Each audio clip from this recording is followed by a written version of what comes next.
غسل سے متعلق کچھ احکام پڑھیں گے، چونکہ ہمارے ابھی طہارت کا ہی باب چل رہا ہے۔ غسل کب فرض ہوتا ہے اور غسل کا طریقہ کیا ہے؟ رسول اللہ صلی اللہ علیہ وسلم نے فرمایا ان اللہ لا یستحی من الحق، اللہ تعالی حق بات کو بیان کرنے سے حیا نہیں کرتے۔ تو غسل کے جو مسائل ہیں ان میں بھی بعض دفعہ کچھ ایسی باتیں آتی ہیں جو بظاہر حیا کے خلاف ہیں، لیکن علم کی ایک بات ہے، سیکھنے اور سکھانے میں حیا اگر کریں گے تو پھر ظاہر ہے ساری زندگی جاہل ہی رہے گا انسان۔ اور غسل کے مسائل سیکھنا اس لیے ضروری ہے کہ غسل جب فرض ہوتا ہے تو جب تک مکمل غسل نہ ہو آپ کی نماز ادا نہیں ہوتی۔ رسول اللہ صلی اللہ علیہ وسلم نے فرمایا الماء من الماء، حدیث ہے کہ غسل فرض ہوتا ہے خواہش نفس کے ساتھ جسم سے منی خارج ہونے سے۔ مرد پہ غسل کب فرض ہوگا؟ جب اس کے جسم سے شہوت کے ساتھ منی خارج ہو۔ منی بالکل سفید رنگ کی چیز ہے، ایک ہوتی ہے مزی، شہوت پیدا ہونے سے اگر کسی کے مرد یا عورت کے صرف رطوبت خارج ہونا شروع ہو گئی اس سے غسل فرض نہیں ہوتا۔ جب تک مکمل شہوت پوری نہیں ہو جاتی اور مادہ منویہ خارج نہیں ہو جاتا، چاہے احتلام کی صورت میں ہو یا کسی بھی طرح سے ہو۔ مردوں کے ساتھ چونکہ یہ بہت زیادہ ہوتا ہے، نائٹ فال کی صورت میں مردوں پر غسل کی یہ صورت بہت زیادہ فرض ہوتی ہے۔ جیسے ہی بلوغت ہوتی ہے تو احتلام شروع ہو جاتا ہے، ہفتے میں 1 دفعہ 2 دفعہ 3 دفعہ، بعض نوجوانوں کو روزانہ بھی 2 دفعہ ہوتا ہے، جبکہ خواتین میں یہ والے غسل کی صورت بہت ہی کم ہوتی ہے کہ ان کو نائٹ فال ہو یا اس طرح سے غسل فرض ہو۔ ہزاروں میں کسی ایک عورت کے ساتھ ایسا ہوتا ہے۔ ایک صورت تو یہ ہے غسل فرض ہونے کی۔ دوسری صورت کیا ہے کہ جب انسان اپنی زوجہ کے ساتھ ملاپ کرے اور انٹرکورس ہو جائے، چاہے اس صورت میں ڈسچارج دونوں میں سے کوئی ہو یا نہ ہو، لیکن دونوں پہ غسل فرض ہو جائے گا، مرد پہ بھی اور عورت پہ بھی۔ یہ تو مردوں کے غسل کے فرض ہونے کا۔ مردوں کے غسل میں ایک چیز یہ بھی ہے کہ اگر آپ نے رات کو نیند کی اور صبح آپ اٹھے اور آپ نے کپڑوں پہ نشان دیکھا، اب آپ کو یہ پتہ نہیں چل رہا کہ یہ منی کا نشان ہے یا مزی کا ہے، تو بھی آپ پر غسل کرنا فرض ہے۔ یہی سمجھا جائے گا کہ یہ آپ خواب میں ڈسچارج ہوئے۔ عورت پر جو غسل فرض ہوتا ہے ایک اور صورت میں ہوتا ہے کہ جب خواتین کو ایام آنا بند ہو جاتے ہیں، حیض یا نفاس سے جب پاک ہو جائیں تو بھی ان پہ غسل فرض ہے۔ یہ تو غسل کی فرضیت سے متعلق احکام تھے۔ کچھ چیزیں ایسی ہیں جن میں غسل سنت ہے، فرض نہیں ہے۔ جمعہ کے دن غسل کرنا رسول اللہ صلی اللہ علیہ وسلم نے بہت زیادہ تاکید کی ہے۔ سنت کی 2 قسمیں ہیں، سنت مؤکدہ اور سنت غیر مؤکدہ۔ مؤکدہ وہ ہوتی ہیں کہ جن کو چھوڑنے کا اگر کوئی معمول بنا لے تو گناہ کا خطرہ ہے اور ایسا شخص قابل ملامت ہے، اسے شریعت ملامت کرتی ہے، برا بھلا کہتی ہے۔ تو غسل سنت مؤکدہ ہے ہفتے میں 1 مرتبہ، چاہے جمعے کے دن ہو یا کسی بھی دن ہو۔ جو مسلمان ہفتے میں 1 دفعہ بھی نہیں نہاتا وہ کتنا ہی نیٹ کلین ہو، مگر شریعت کی نظر میں وہ قابل ملامت ہے، اسے تانے دینے چاہیے کہ شرم نہیں آتی ہو مسلمان مگر رہتے ہو بھنگیوں اور چماروں کی طرح۔ ملامت تو اسی کو کہتے ہیں نا۔ اس کی دلیل رسول اللہ صلی اللہ علیہ وسلم نے فرمایا، صحیح حدیث ہے، حق علی کل مسلم ان یغتسل کل اسبوع مرۃ، کہ ہر مسلمان پر لازم ہے کہ وہ ہفتے میں کم از کم 1 مرتبہ غسل کرے۔ ہر مسلمان پر لازم ہے، چاہے اس پہ غسل فرض نہ بھی۔ اور کس دن بہتر ہے؟ جمعہ کے دن۔ نبی صلی اللہ علیہ وسلم نے حکم دیا ہے کہ جمعے کے دن غسل کیا جائے۔ امام احمد ابن حنبل کا مذہب یہ ہے کہ جمعے کے دن غسل کرنا واجب ہے، صرف سنت نہیں ہے بلکہ واجب ہے، لیکن جمہور کا مذہب یہ ہے کہ سنت عمل ہے۔ غیر مسلم جب اسلام قبول کرتا ہے تو اس وقت بھی اس کے لیے غسل کرنا سنت ہے۔ جب ہم مردے کو نہلاتے ہیں تو جو مردے کو نہلائے اس کے لیے بھی خود غسل کرنا افضل ہے، سنت عمل ہے۔ عید کے دن غسل کرنا سنت عمل ہے۔ تو یہ وہ تمام مواقع ہیں جن میں غسل کرنا رسول اللہ صلی اللہ علیہ وسلم کی سنت ہے۔ غسل کا طریقہ کیا ہے؟ غسل میں 3 چیزیں فرض ہیں، منہ بھر کے قلی کرنا، ناک میں پانی ڈالنا کہ ناک کی جو نرم جگہ ہے یہ اچھی طرح تر ہو جائے، اور پورے جسم پہ 1 مرتبہ پانی بہا دینا کہ جسم میں بال کے برابر جگہ بھی خشک نہ رہے۔ یہ تو ہے فرض، یعنی یہ کام کسی نے کسی بھی طرح سے کر لیا تو غسل ادا ہو جائے گا، چاہے اس کی نیت غسل کی تھی یا نہیں تھی۔ کوئی آدمی چلتا ہوا جا رہا ہے، پھسل کے تالاب میں گر گیا، پورے غوطے کھا کے باہر نکلا، قلی کر لے اور ناک میں پانی ڈال لے تو غسل اس کا ادا ہو جائے گا۔ البتہ چونکہ نیت نہیں تھی لہذا غسل کا ثواب نہیں ملے گا، ثواب نیت کے بغیر نہیں ملتا انسان۔ دلائل اس کے الگ موضوع ہے کہ اس کی دلیل کیا ہے کہ بغیر نیت کے بھی غسل ہو جاتا ہے، لیکن میں نے بتایا دلائل کا سیشن نہیں ہے، اس میں پھر بات لمبی ہو جائے گی۔ تو یہ تو ہے فرض۔ پورے جسم پہ پانی بہانا کلی اور ناک میں پانی. سنت طریقہ کیا ہے؟ رسول اللہ صلی اللہ علیہ وسلم غسل کیسے کرتے تھے؟ سنت طریقہ جس پہ جو اختیار کرنا چاہیے وہ طریقہ یہ ہے کہ جب آپ غسل کے لیے بیٹھیں تو سب سے پہلے وہ جگہ دھوئیں جہاں نجاست اور ناپاکی لگی ہوئی ہے. نائٹ فال ہوا، کسی کو احتلام ہوا، تو جہاں جہاں گندگی لگی ہے پہلے اس جگہ کو دھوئیں. استنجا کریں، شرمگاہ کو دھوئیں اچھی طرح. سمجھ رہے ہیں بات کو؟ اس کے بعد ہاتھ دھوئیں اور مکمل وضو کریں جیسے ہم عام حالات میں وضو کرتے ہیں. مکمل وضو کرنے کے بعد دائیں کندھے پہ پانی ڈالا، لیفٹ سائڈ پہ پانی ڈالا. پہلے زمانے میں تو چلو سے غسل ہوتا تھا، ہاتھ دھو لیے تو اب چلو سے پانی لے کے یہاں ڈالا جا رہا ہے، چلو سے پانی لے کے یہاں ڈالا جا رہا ہے، پورے جسم پہ ملا جا رہا ہے، اور چلو سے پانی لے کے 3 دفعہ سر پہ ڈالا جا رہا ہے. تو آج کل چلو الو تو ہے نہیں، شاور کے نیچے جا کے کھڑے ہو جاتے ہیں. تو اس میں یہ کہ شاور کھولے کھڑے ہو جائیں، سارے چلو اس میں خود بخود ہی ہو جائیں گے، پورے جسم پہ پانی بہ جائے گا. نبی صلی اللہ علیہ وسلم کے دور میں یہ جدید چیزیں نہیں تھیں، شیمپو اور صابن. تو آپ صلی اللہ علیہ وسلم بیری کے پتوں سے غسل کی ترغیب دیا کرتے تھے. بیری کے پتوں کو اگر پانی میں پکایا جائے تو پانی میں میل کچیل صاف کرنے کی صلاحیت بہت بڑھ جاتی ہے. ہمارے زمانے میں اس تکلف کی ضرورت نہیں ہے، صابن ملتے ہیں اس سے نہایا کریں. بہرحال کہنے کا مقصد یہ آپ لوگوں سے تو یہ سنت طریقے سے غسل ہو جائے گا آپ کا. سمجھ رہے ہیں بات کو؟ سب سے پہلے استنجا کیا، اس کے بعد وضو کر لیا، اس کے بعد غسل کر لیا. اگر کسی نے غسل میں وضو نہیں کیا اور ویسے ہی پورے جسم پہ پانی بہا دیا تو بھی اس کا وضو خود بخود ہو جائے گا. اس غسل سے وہ نماز پڑھ سکتا ہے، کیونکہ بعض لوگ غسل کرنے کے بعد دوبارہ وضو کر رہے ہوتے ہیں. اس کی ضرورت نہیں ہے، کیونکہ جب غسل کرتے ہیں تو وضو والے اعضاء تو خود بخود اس میں دھل جاتے ہیں. یہ ہے غسل کا طریقہ.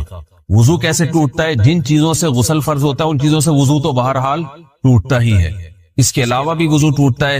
اس سے پچھلے لیکچر میں نے کچھ تفصیل بتائی تھی کہ نجاست جسم سے کہیں سے بھی خارج ہو جائے یا نجاست نکل کے بہ پڑے. اگر قضائے حاجت کی جگہوں سے نجاست خارج ہوئی ہے تو نظر بھی آ جائے وضو ٹوٹ جائے گا. اور قضائے حاجت کے علاوہ جگہوں سے اگر نجاست خارج ہوئی ہے، خون وغیرہ ہے جیسے، تو جب تک نکل کے بہے گا نہیں تو اس وقت تک وضو نہیں ٹوٹے گا. سمجھ رہے ہیں بات کو؟ وضو کا طریقہ کیا ہے؟ سب سے پہلے دونوں ہاتھوں کو دھویا جائے، 3 دفعہ کلی کی جائے، مسواک کی جائے، 3 دفعہ ناک میں پانی ڈالا جائے. پھر پورے چہرے کو، پیشانی یہ جو ہے جہاں سے پیشانی ہماری شروع ہو رہی ہے اور تھوڑی کے نیچے تھوڑی جہاں ختم ہو رہی ہے، اور ایک کان کی لو سے دوسرے کان کی لو تک 4 اعضاء ہیں وضو میں دھونا فرض ہیں. 1 چہرہ، نمبر 2 بازو، نمبر 3 سر کا مسا، چوتھائی سر، اور نمبر 4 پاؤں کو دھونا. اس کی دلیل قرآن مجید کی مشہور آیت ہے فَاغْسِلُوا وُجُوهَكُمْ وَأَيْدِيَكُمْ إِلَى الْمَرَافِقِ. اللہ فرماتے ہیں ایمان والو جب نماز کا ارادہ ہو تو اپنے چہروں کو اور اپنے ہاتھوں کو دھو، سر کا مسا کرو اور پاؤں کو ٹخنوں سمیت دھو. دھونے کا حکم ہے قرآن مجید میں.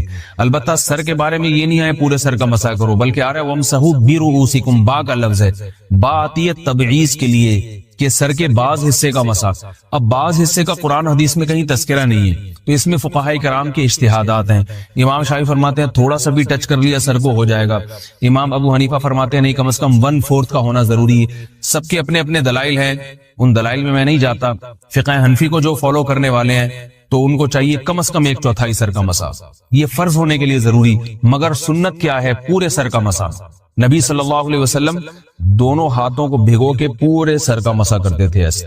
سمجھ رہے بات کو؟ اور مسا کے جو یہ ٹیکنیکل طریقے ہیں کہ آپ یوں پہلے انگلی بنائیں، پھر یوں لے کر جائیں، پھر یوں گھما کے لائیں، پھر یوں، یہ ٹیکنیکل طریقے حدیث سے ثابت نہیں. مسا کا طریقہ کیا ہے؟ بھیگا ہوا ہاتھ لے کے ایسے پورے سر کو ہو گیا.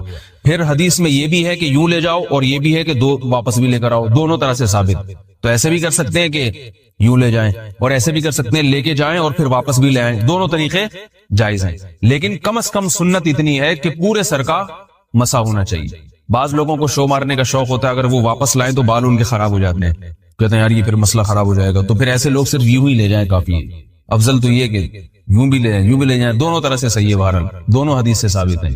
سمجھ رہے بات کو؟ اور یہاں ایک اہم مسئلہ بتا دوں، قرآن مجید نے پاؤں کو دھونے کا حکم دیا ہے، پاؤں پہ مسا کرنے کا حکم نہیں دیا. اور حدیث میں خفین پر مسا کرنے کا حکم ہے. تو قرآن اور حدیث کو فقہاء نے جمع کیا ہے، لہذا وہ موزے جن میں آسانی سے پاؤں دھوئے جا سکتے ہیں ان میں چاروں ائمہ کے نزدیک پاؤں پہ مسا کرنا جائز نہیں. سعودی عرب میں جو بعض سلفی حضرات اور یہاں ہمارے ہاں بھی اہل حدیث حضرات نے عام موزوں پر بھی جو مسا کی ایک روایت ڈال دی ہے، اسلاف میں تابعین تبع تابعین میں اور چاروں ائمہ کے مذاہب میں اس کا ثبوت نہیں ملتا. اگر اسلاف میں کوئی قائل بھی ہے تو ایک شاذ قول، اکا دکا قول ملتا ہے، ورنہ یہ ائمہ اربعہ کے مذہب کے خلاف ہے. اور جو احادیث جو نقل ہوتی ہیں صحیح سند کے ساتھ، ان کے بھی خلاف اور قرآن کی آیت کے بھی خلاف ہے. اس لیے کسی نے عام ساکس پہ اگر مسح کر لیا، جو عام طور پہ آفس پہن کے جاتے ہیں لوگ، اس میں تو پاؤں، آپ اگر ساکس کو پانی کے نیچے رکھیں پورا پاؤں دھل جائے گا آرام سے. تو وہاں کیا ہو رہا ہے کہ قرآن مجید کے حکم کی مخالفت لازم آ رہی ہے، آپ پاؤں دھو نہیں رہے. تو اس لیے ہم یہ سمجھتے ہیں کہ اس صورت میں نماز ادا نہیں ہوگی. سعودی عرب میں بعض سلفی حضرات نماز پڑھاتے ہیں، وہ ایسے ہی کرتے ہیں کہ عام ساکس پہ مسح کر کے نماز پڑھا لیتے ہیں. تو فتویٰ اسی پر ہے کہ ان کی اگر کسی کو یقین ہے کہ اس نے عام ساکس پہ مسح کر کے نماز پڑھائی ہے تو اس کے پیچھے نماز ادا نہیں ہوگی، کیونکہ قرآن کے مطابق اس کا وضو ہوا ہی نہیں ہے.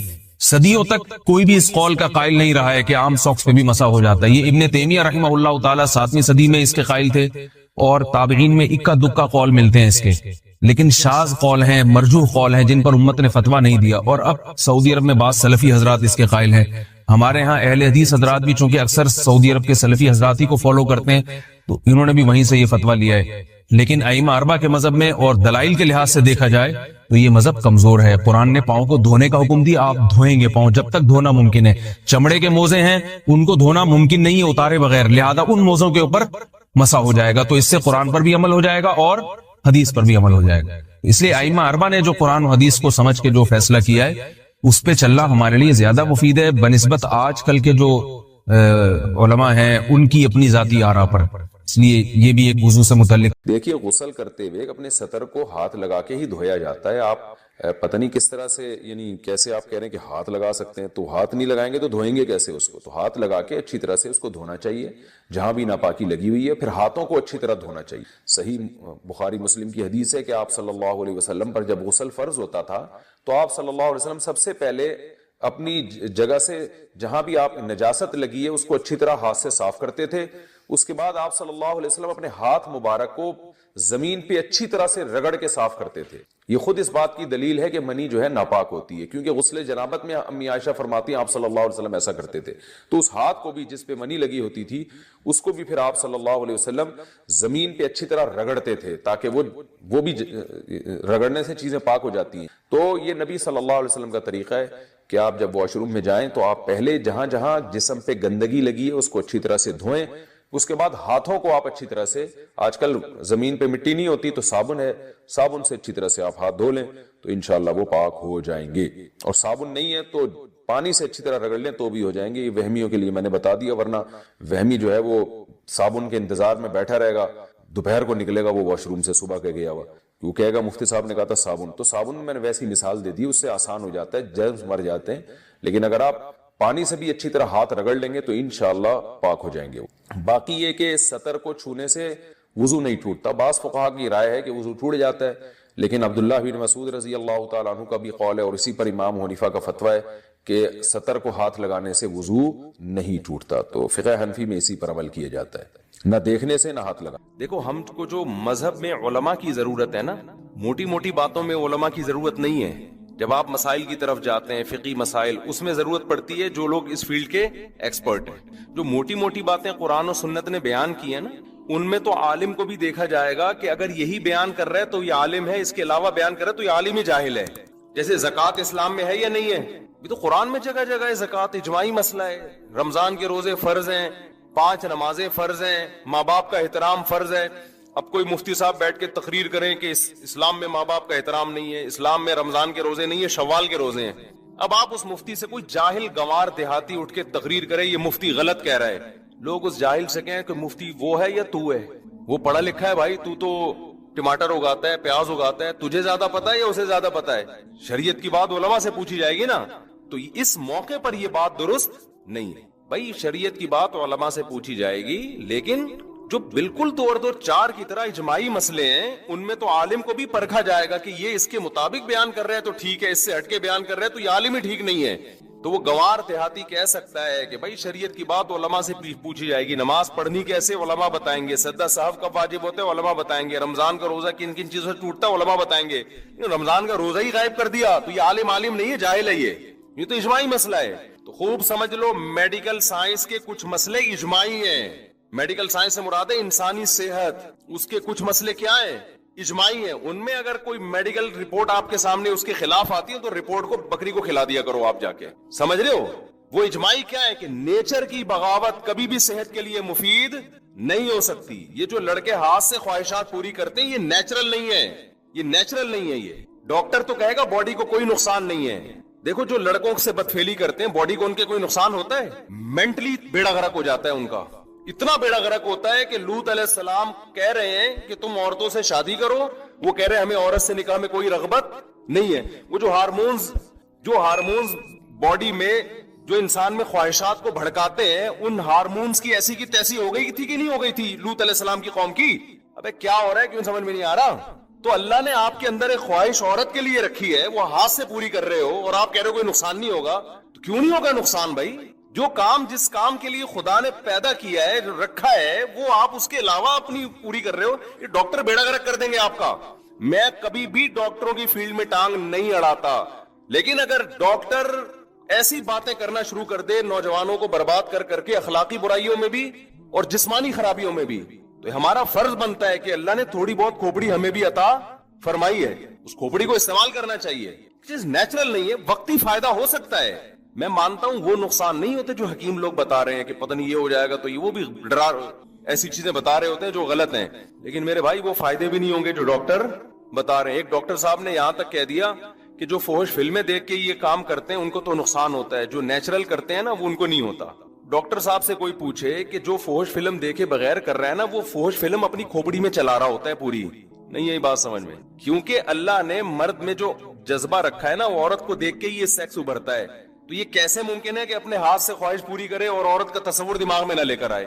اور پھر وہ جو دماغ میں عورت کا تصور لاتا ہے وہ اپنی مرضی کی عورت ہوتی ہے. بہت ہی کوئی خوبصورت حسینہ لے کر آئے گا دماغ میں, اور جو حقیقت میں اس کو ملنے والی ہے عین ممکن ہے وہ اس جیسی حسینہ نہ ہو. تو جب اپنے آپ کو ایک چیز پہ سیٹ کر لیا تو جس پہ ہونا چاہیے تھا اس پہ سیٹ ہوگا. پھر یہ ابے مجھے ایک بات بتاؤ, تمہاری کیا ہو گیا یار, میں سمجھ میں نہیں آ رہا. تم مجھے ایک بات بتاؤ, جو آدمی لینڈ کروزر میں گھومنے کا عادی ہو گیا ہو, اس کو گدھے پہ سواری میں مزہ آئے گا؟ ڈاکٹر تو رپورٹ پیش کرے گا لینڈ کروزر میں گھومنے سے بھی کوئی بلڈ میں کوئی کمی نہیں ہوئی, جتنے سیل ساری وٹامن سارے سب فٹ فاٹ چل رہے ہیں. اب گدھے پہ بٹھایا تو بھی بالکل ویسے. اب بھائی اس کو عادت پڑ گئی ہے لینڈ کروزر میں سفر کرنے کی. اب آپ اس کو پرانے زمانے میں گدھا گاڑی پہ بٹھا رہے ہو, اس کی کمر کی ایسی کی تیسی ہو جائے گی, اس کا بیڑا غرق ہو جائے گا اور یہ ڈپریشن میں چلا جائے گا. تو جو لوگ ہاتھ سے اپنی خواہشات پوری کرتے ہیں, شادی کے بعد جو ان کی لائف ہے وہ لازمی ڈسٹرب ہوتی ہے. کچھ لوگ کہتے ہیں ہمیں کچھ نہیں ہوتا, اصل میں آپ کو پتہ ہی نہیں ہے کہ اگر یہ نہیں کرتے تو پھر کیا ہوتا آپ کو. سمجھ آ رہی ہے نا بات؟ ایک آدمی اندھوں میں پیدا ہوا تو وہ تو کہہ رہا ہے یہ نظر وظر کیا ہوتا ہے, بھائی کچھ بھی نہیں ہوتا, میں تو نارمل لائف گزار رہا ہوں. اسے کچھ دن کے لیے آنکھیں دے دو تو پتا چلے گا آنکھوں کے ساتھ لائف کیا ہوتی ہے اور وداؤٹ آئیز لائف کیا ہوتی ہے. تو جنہوں نے نہیں کیا ان کی شادی کے بعد کی زندگی, اور جو کرتے کرتے عادی ہو چکے ہیں ان کی شادی کی لائف کی زندگی میں کیا ہوتا ہے فرق. اب اس نے کمپیئر ہی نہیں کیا ہوتا نا, اس کو وہ حیات ملی نہیں ہوتی, وہ لائف ملی نہیں ہوتی, تو کیسے کمپیئر کرے گا یہ. تو وقتی فائدے تو ہو جاتے ہیں, وقتی تو سٹا لگانے میں بھی ہوتے ہیں بھائی, ریلیکس ہو جاتا ہے. تو ڈاکٹر یہی کہہ رہا ہوتا ہے کہ ڈپریشن میں جا رہے ہیں تو یہ کام کر لو تو ذرا ریلیکس ہو جاؤ گے. وقتی طور پر سب کچھ ہوتا ہے, فائدہ ہوتا ہے, لیکن اس کے دورس نتائج وہ نقصان دہ ثابت ہوتے ہیں.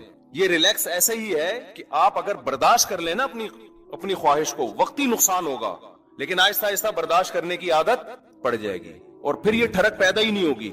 لیکن جس نے اپنے آپ کو اس طرح ایک دفعہ کیا تو پھر ایک دفعہ نہیں ہوگا, پھر 2 دفعہ ہوگا, پھر 3 دفعہ ہوگا, پھر بار بار یہ ٹھڑک ختم ہونے کے بجائے اور زیادہ بڑھتی رہے گی. یہ نشے کی طرح ہے, یہ بالکل ایسے ہی ہے جیسے کوئی ٹینشن میں تھا, آپ نے اس کو تھوڑی شراب پلا دی کہ یار تھوڑا ریلیکس ہو جائے گا, تو وہ ریلیکس تھوڑی ہوگا, اب دوبارہ ٹینشن میں آئے گا اور جلدی آئے گا ٹینشن میں.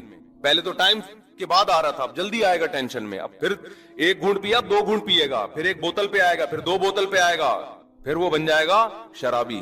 تو اس لیے جو اللہ رسول نے کہا ہے نا وہ غلط نہیں ہو سکتا. اللہ میاں نے ہمارے لیے ایک ہی آپشن رکھا ہے بھائی, نکاح کرو. اور تمہارے لیے اللہ نے کس کو پیدا کیا؟ بیوی کو پیدا کیا بس. الا علی ازواجہم او ما ملکت ایمانہم, اللہ نے فرمایا صرف بیوی ہے تمہارے لیے. فمن ابتغى وراء ذلك, جو بیوی کے علاوہ کوئی بھی راستہ اختیار کرے گا, فاولئک هم العادون, یہ لوگ اللہ کی حدود کو توڑنے والے ہیں. اور ایک اور اخلاقی نقصان اس کا کیا ہوتا ہے دیکھو,